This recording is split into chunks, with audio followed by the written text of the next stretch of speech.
Ça, c'est l'échauffement pour vous aujourd'hui.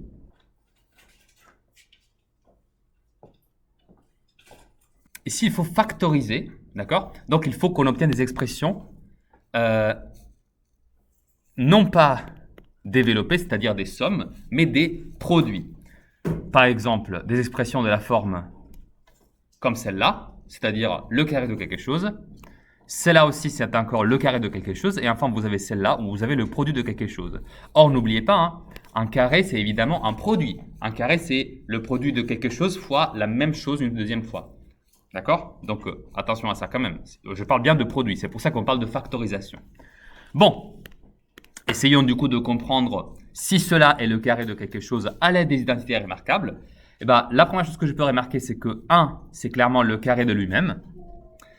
4x au carré, c'est bien le carré de 2x. Vous vous rappelez? 2x fois 2x, ça fait 4x au carré. Donc maintenant, la question que je me pose, c'est... Alors là, j'ai déjà le bon signe, et pour 2x au carré également. La question, c'est si au milieu, j'ai bien moins 2 fois 2x fois 1. Or, si vous faites le calcul, vous voyez que c'est vraiment le cas. Et donc, vous pouvez écrire que cette expression-là, elle est bien égale à 2x moins 1, le tout au carré. Première. La deuxième, vous pouvez identifier dans 16 le carré de 4 et dans 49x au carré, le carré de 7x. Car si vous faites 7x fois 7x, bah, ça vous fait bien 49x au carré. Donc j'exploite la troisième identité remarquable, celle que vous voyez juste en haut là-haut, et j'écris que ça c'est égal à 4 moins 7x multiplié fois 4 plus 7x. Exactement comme dans l'identité remarquable numéro 3, celle que vous voyez tout en haut. Est-ce que c'est clair? Enfin, pour la dernière, j'observe, qu'est-ce que j'ai? Juste ici. Et bien, je remarque que 25, vous êtes bien d'accord avec moi, je pense, c'est 5 au carré. Je remarque que 36x au carré, c'est bien égal à 6x, le tout au carré.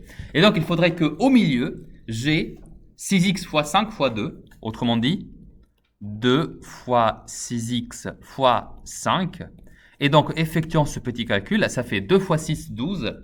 12 fois 5, ça fait... Ah, problème, ça fait 60x. Or, ici, j'ai 30x.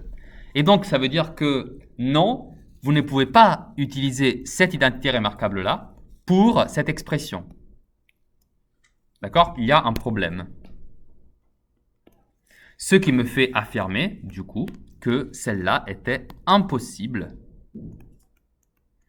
à factoriser à l'aide d'une identité remarquable. Alors, je vous économise toute la phrase. Juste, si vous marquez impossible, ça me va déjà. Voilà. Alors, demain, moi, je m'aurais quand même... Alors, ça sera suffisant de donner la bonne réponse. Je tiens à être précis sur ça. Mais par contre, si vous mettez 2 mots pour justifier, bah, je suis content quand même. D'accord? Ne serait-ce que le petit calcul. Ok? Bon, est-ce que ça avait été pour vous? Est-ce que vous avez des questions? Est-ce que c'était facile ou pas? Voilà, ça c'est encore une fois une difficulté type celle du contrôle.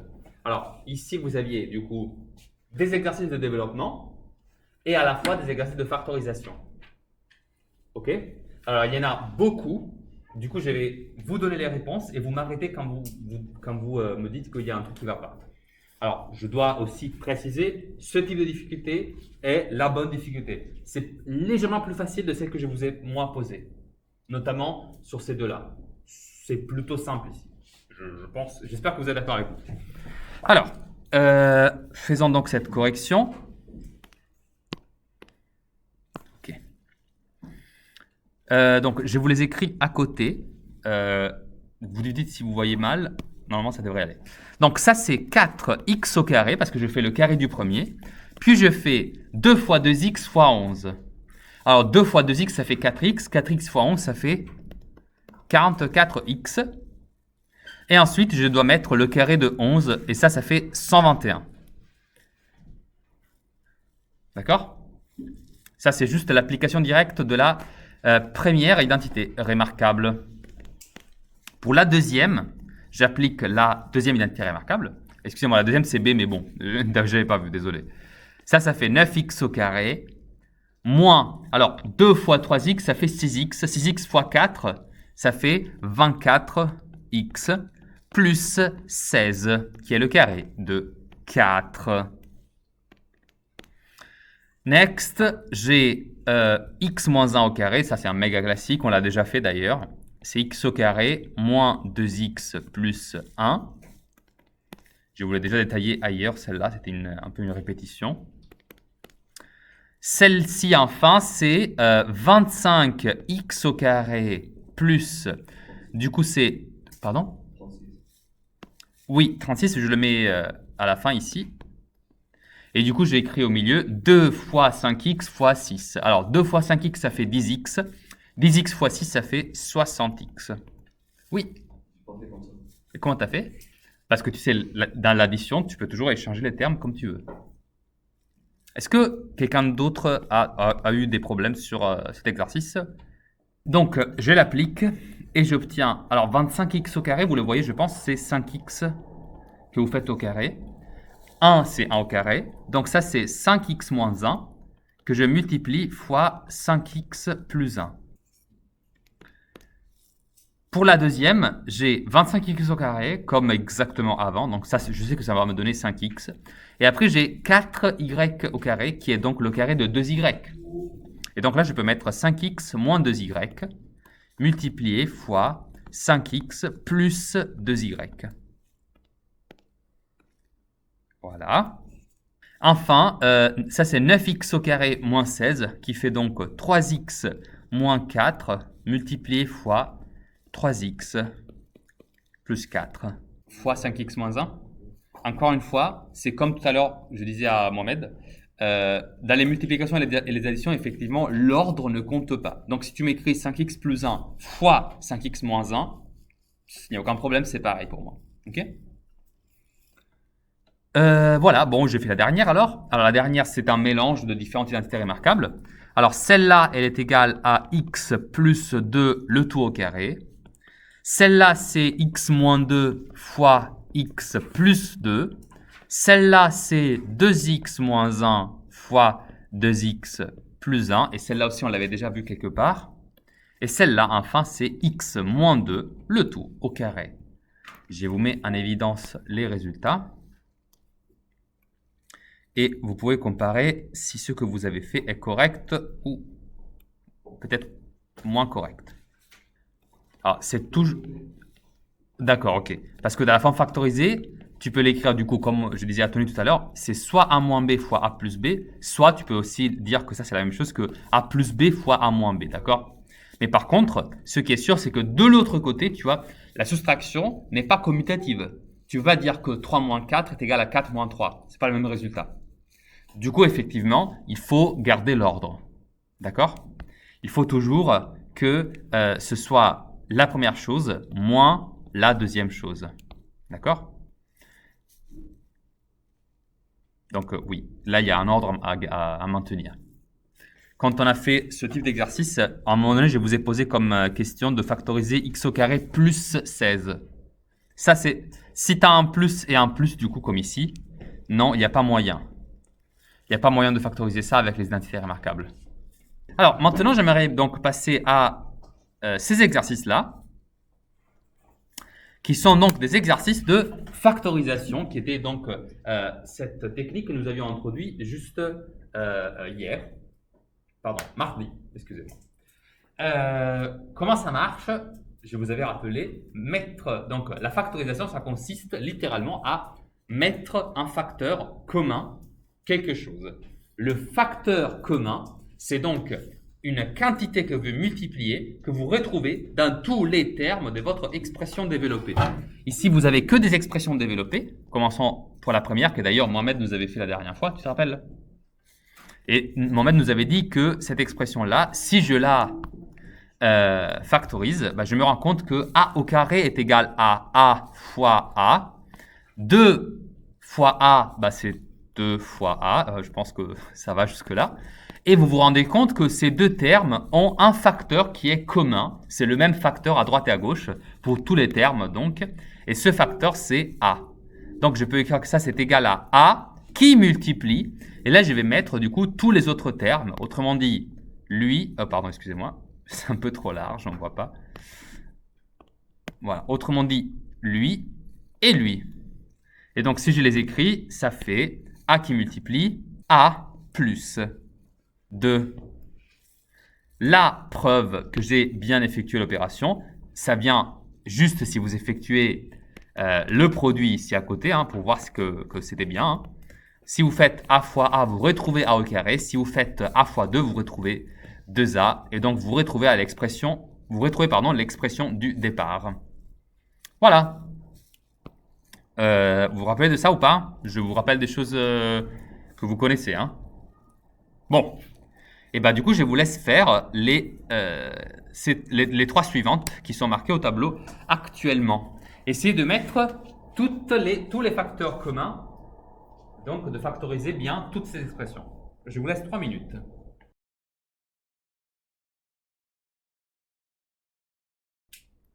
Donc, pour la première, c'est-à-dire la B, hein, donc la deuxième en vrai. Alors, j'espère que vous n'êtes pas tombé dans le, entre guillemets, piège et que vous avez remarqué qu'il n'y avait pas un, mais 2 facteurs communs ici. T'es Michael. Ici, on remarque déjà qu'il y a un 3 et un 6 dans les 2 termes donc, de cette expression. Donc déjà, je peux remarquer que, bon, 3, je l'aurais écrit, et je sais que 6, c'est égal à quoi? Bah, c'est égal à 2 fois 3. Donc, vous voyez déjà que sûrement, il y aura au moins le facteur commun 3 parce qu'il apparaît déjà de 2 côtés. Cependant, est-il vraiment le seul facteur commun? Bah, je remarque également que A au carré, c'est égal à, du coup, A fois A une deuxième fois. Et que de cet autre côté-là, à côté du 6, bah, j'ai toujours A. Donc là, vous pouvez trouver un deuxième facteur commun. C'est donc ce fameux A. Ce A vert. Ce qui me fait donc écrire que ça, c'est égal à...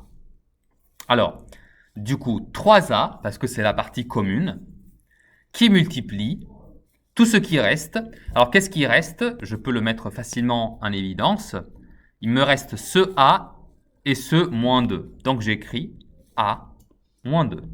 Je tiens à vous dire quelque chose. Hein. Si vous avez écrit 3 qui multiplie A au carré moins 2A, vous voyez, ça, ce n'est pas faux.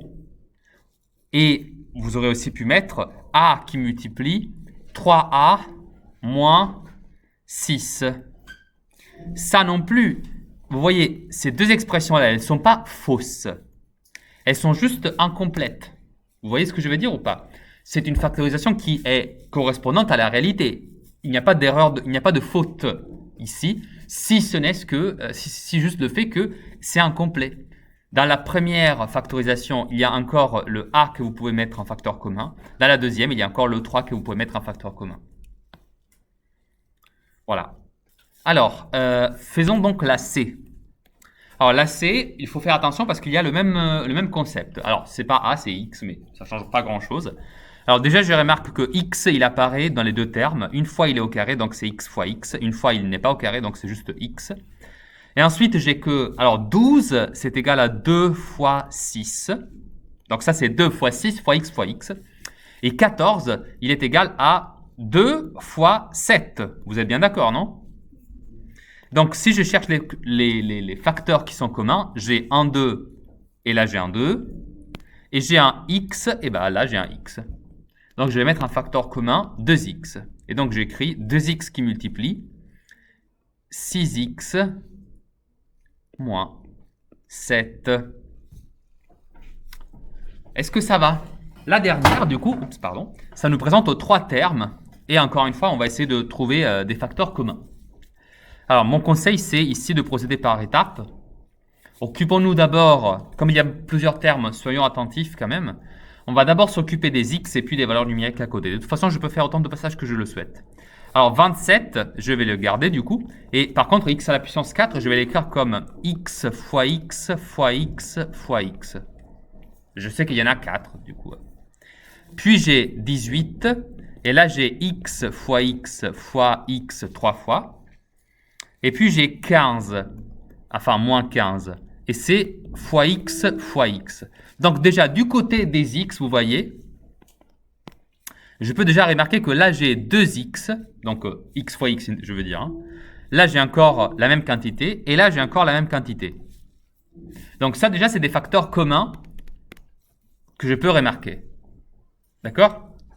Maintenant, est-ce que je ne peux pas chercher d'autres facteurs communs du côté des valeurs numériques, donc des coefficients 27, 18 et 15? Est-ce que 27, 18 et 15, ça vous fait pas rappeler quelque chose par rapport à une certaine table de multiplication? Tous les trois, effectivement, sont dans la table de multiplication de 3. 15, c'est 3 fois 5, 18, c'est 3 fois 6, et 27, c'est 3 fois 9.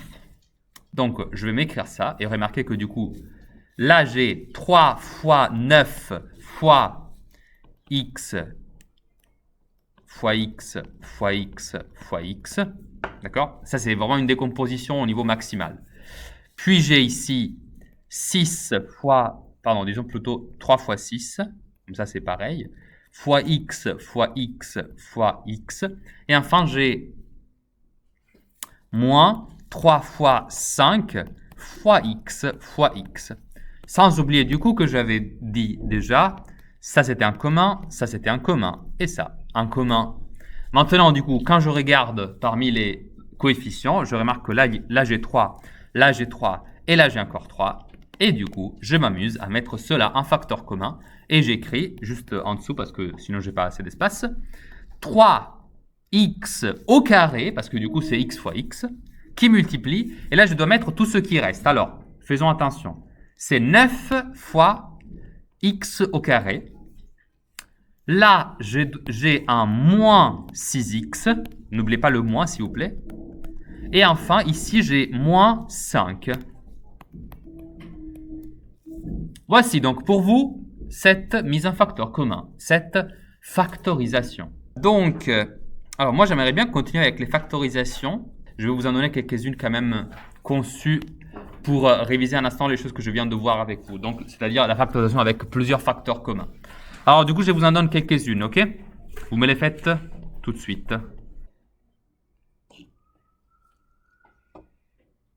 De toute façon, je pense que la première, ça a été à peu près pour tout le monde parce que je l'ai fait de sorte à ce qu'elle soit plutôt facile.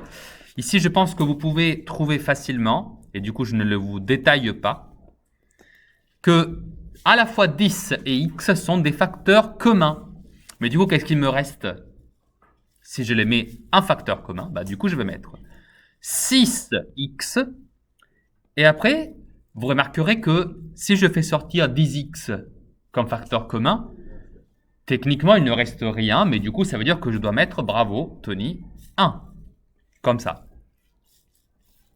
Si vous en êtes moyennement convaincu, n'hésitez pas à effectuer le produit pour vous en convaincre. Si vous effectuez ce produit, vous trouvez bien 10x fois 6x qui fait 60x au carré. Et après, du coup, 10x fois 1 qui fait plus 10x. Ce qui est exactement ce qu'il fallait trouver. Dan?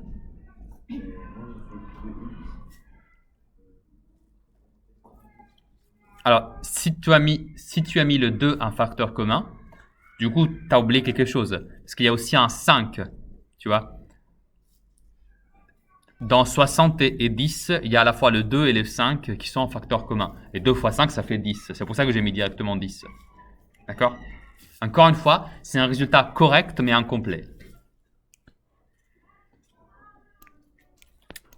Oups, j'ai oublié une parenthèse. Donc, la deuxième, du coup. Alors là, je vais vous faire un travail un tout petit peu plus détaillé quand même, le passage. Alors là, je vais mettre, alors 12, je remarque que c'est égal à 4 fois 3. Ensuite, j'ai A fois A fois A. Et ensuite, ici, j'ai 4 fois A, que j'ai écrit comme ça. Et enfin, dans le dernier terme, j'ai 8 fois A au carré, qui est donc égal à 2 fois 4 fois A fois A. Alors, cherchons maintenant les termes communs. Alors, j'ai un 4, j'ai un A partout, en effet, quand je regarde bien. Et donc, c'est ça que je vais mettre en facteur commun. Et je vais donc écrire que ça, c'est égal à 4a qui multiplie. Alors, ce qui reste dans le premier, c'est 3a au carré. Dans le deuxième, c'est tout qui part, donc je mets juste plus 1. Et dans le dernier, c'est moins 2a, comme ça. Ok? Je vous affiche les deux passages comme ça. Est-ce que ça avait été celle-là? Non, toujours pas. Qu'est-ce que tu avais oublié de mettre un facteur commun? Le 2? Ah, tu avais juste mis un 2. Bah, si tu veux, imagine que tu avais juste mis un 2. Quand tu as fini de faire la première mise en facteur commun, pose-toi la question, est-ce que je peux en faire une deuxième? Okay? Ou une autre technique pour le faire, bah, c'est comme moi j'ai fait, tu vois. Est-ce que toi tu passes par cette étape? Parce que si tu fais bien cette étape, il faut qu'à un moment donné, tu aies tous les facteurs des termes devant toi. Et donc comme ça, tu peux faire le choix de toutes les choses qui sont en commun. Sur ça, on aura le temps de s'entraîner, ne vous inquiétez pas en tout cas. La troisième, du coup, vous avez la première, du coup, c'est 5 fois 5 fois y, y. Puis j'ai 5 fois y fois y. Et puis là, j'ai y fois y fois y fois y. Il y a quand même beaucoup d'y. Alors, quand vous la regardez, bah, si vous regardez juste les deux premiers termes, vous vous dites « Ah, il y a des 5 en commun !» Mais regardez bien, dans le troisième, il n'y a aucun 5. Donc, malheureusement, je ne peux pas les mettre en facteur commun, même si j'aurais vraiment envie. Et bah, du coup, je suis coincé et je dois juste prendre un facteur commun, les deux y qui apparaissent comme facteurs dans tous les termes. Autrement dit, tout cela est égal à y au carré qui multiplie 25y moins 5 plus y au carré. Qui avait trouvé ça? Ça a été. Hein? C'est super. Très bien, j'arrive aux deux dernières. Alors, dans celle-là, les facteurs qui sont en commun sont 4 et x. Donc, si vous avez 1 plus 4x à la puissance 3, moins 5 x à la puissance 2. Alors ça, j'ai été rapide parce que cela ressemble quand même pas mal aux autres que j'ai déjà traités. Du coup, ça me semble suffisant, non? Est-ce que vous le voyez ou vous avez besoin d'explications supplémentaires? Et enfin, ici, alors j'ai 3 fois A, plusieurs fois du coup. 27, je peux encore trouver un 3, un commun. Ça, c'est 3 fois 9, on l'avait déjà rencontré tout à l'heure. Et là, il y a 3A multiplié entre eux. Et enfin, j'ai moins 9A à la puissance 4. Donc ça, c'est moins 3 fois 3 fois A et A. Et donc, quand je cherche les facteurs communs dans tout ce beau monde, j'ai 3 que vous trouvez juste là. Et ensuite, j'ai 1, 2, 3A, 1, 2, 3A, 1, 2 et 3A. Donc, quand j'écris tout ça comme des facteurs communs, je trouve 3A au cube qui multiplie A au carré, plus ça, ici, ce qui reste dans le deuxième terme, c'est juste un 9. Et dans le dernier, ce qui reste, c'est 3A. Voilà. Je pense que ça peut être plus simple en vrai que celle que nous avons vue jusqu'à maintenant. Alors, ce sont toutes ces belles expressions que vous avez là. Alors, je vous le resserre un peu parce que de toute façon, sinon c'est trop, c'est illisible. Alors, ça c'est encore des factorisations. Mais la chose qui change, c'est juste que les facteurs que vous pouvez mettre en commun, ici, c'est des parenthèses. Vous voyez ce que je veux dire ou pas? Regardez un peu la première expression. Dans cette expression, si vous la regardez comme ça, vous voyez comment elle est. Lisons-la en français. Vous avez 5 qui multiplie x plus 1 plus x qui multiplie x plus 1. Vous voyez, la parenthèse, vous devez vraiment la voir comme si c'était une sorte de boule. Je me permets donc de la prolonger un peu. D'accord? Et ça signifie en fait que 5, il multiplie le morceau x plus 1 en entier, et que juste après, ici, du coup, x, il multiplie le morceau x plus 1 en entier. Si je fais, du coup, une mise en facteur commun, qu'est-ce que cela signifie ici? Alors ici, ça signifie que je remarque que x plus 1, donc ce morceau-là, il apparaît en entier dans les deux termes. Ce qui, du coup, signifie que je peux écrire x plus 1, qui est donc un commun, qui multiplie. Alors attention, pas 5x, mais 5 plus x.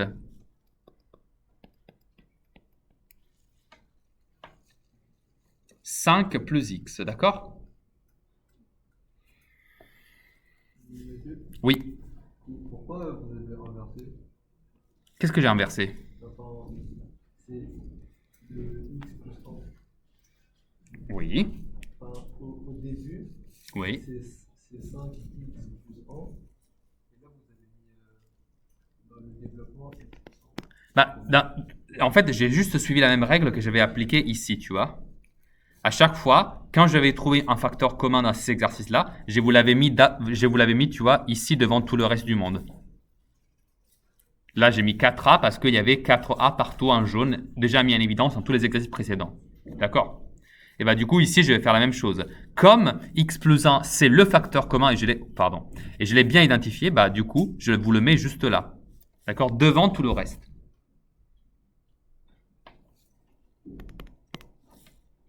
Est-ce que ça va? C'est dur ou pas? En fait, d'un certain point de vue, comme les parenthèses, c'est très lisible en fait. Vous voyez, la parenthèse, elle est grande, et elle vous met déjà en évidence quelque chose.